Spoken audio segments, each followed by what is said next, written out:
ত্রিপুরা রাজ্যের বিভিন্ন জায়গার ইটভাটাগুলোর মধ্যে কর্মরত বিভিন্ন স্তরের শ্রমিকদের স্বার্থ সংশ্লিষ্ট নানান বিষয় নিয়ে বিভিন্ন সময় স্মরণ হতে দেখা যায় বামপন্থী শ্রমিক সংগঠন সমূহের যৌথ মঞ্চ সিআইটিইউ অনুমোদিত ইটভাটা শ্রমিক ইউনিয়নকে।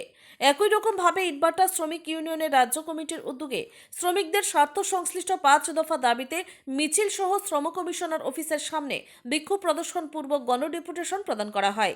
এই কর্মসূচিতে প্রাকৃতিক দুর্যোগপূর্ণ পরিস্থিতির মধ্যেও সংগঠনের অনুগত কর্মী সমর্থকদের ভালো সংখ্যায় উপস্থিতি পরিলক্ষিত হয়েছে। উপস্থিত বাম শ্রমিক নেতৃত্বরা নিজেদের আলোচনার মধ্য দিয়ে এই সময়ের মধ্যে ত্রিপুরা রাজ্যের বিভিন্ন ইটভাটায় কর্মরত শ্রমিকদের নানান সমস্যাগুলো উত্থাপন করেন। পাশাপাশি আজকের এই আলোচনার মধ্য দিয়ে দাবি করা হয়, বিগত বাম সরকারের সময় ইটভাটাতে কর্মরত শ্রমিকদের স্বার্থ সংশ্লিষ্ট বিভিন্ন বিষয়গুলো গুরুত্ব সহকারে দেখা হলেও বর্তমানে এই বিষয়গুলো দেখা হয় না বলে অভিযোগ। মজুরি বৃদ্ধি থেকে শুরু করে সময় মতো মজুরি প্রদান সহ শ্রমিক স্বার্থের বিভিন্ন প্রকল্পগুলো যাতে সঠিকভাবে বাস্তবায়িত হয়, এই সমস্ত দাবিগুলো আজকের এই কর্মসূচির মধ্যে নথিভুক্ত ছিল। Bureau report, Tripura news Bangla. সংগ্রামী বন্ধুগণ,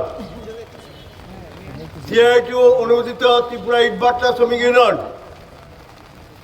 রাজ্য কমিটির আহ্বানে আমরা সিদ্ধান্ত নিয়েছি ৫ দফা দাবি তাকে ভিত্তি করে আমরা আজকে শ্রম দপ্তরের সামনে মিছিল, বিক্ষোভ এবং প্রতিনিধিমূলক ডেপুটেশন দেব। তারই নিরিখে আজকে এই কর্মসূচি। সবাই জানেন গত কদিন যাবৎ প্রচণ্ড প্রাকৃতিক দুর্যোগ চলছে গোটা রাজ্যে, কিন্তু প্রাকৃতিক দুর্যোগের মধ্যেও আমরা কর্মসূচি বাতিল করিনি। এই কারণেই আমাদের রাজ্যে ইটভাটা শ্রমিক, নির্মাণ ক্ষেত্রে যুক্ত শ্রমিক, সামাজিক ক্ষেত্রে যুক্ত বিভিন্ন শ্রমিক, শ্রমজীবী মানুষ, তারা প্রচণ্ড সমস্যার মধ্যে দিন যাপন করছেন। তীব্র আর্থিক সংকটে রয়েছেন, কাজের সংকটে রয়েছেন, মজুরি নিয়ে সংকটে রয়েছেন। এই অবস্থায় ৫ দফা দাবি নিয়ে প্রাকৃতিক দুর্যোগ সত্ত্বেও আমরা আজকে এই কর্মসূচি করছি।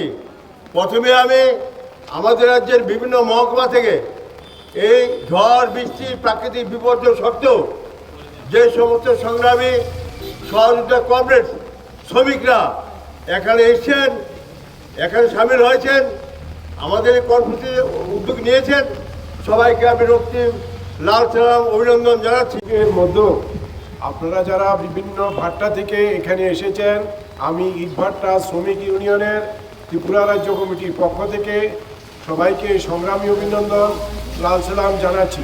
পথচলতি জনতা, দোকানদার, ব্যবসায়ী যারা আমাদের কথা শুনছেন তাদেরকে নমস্কার, অভিনন্দন জানাচ্ছি। আমাদের কথাগুলি শোনার জন্য আপনাদের কাছে সবিনয়ে অনুরোধ করছি। এখন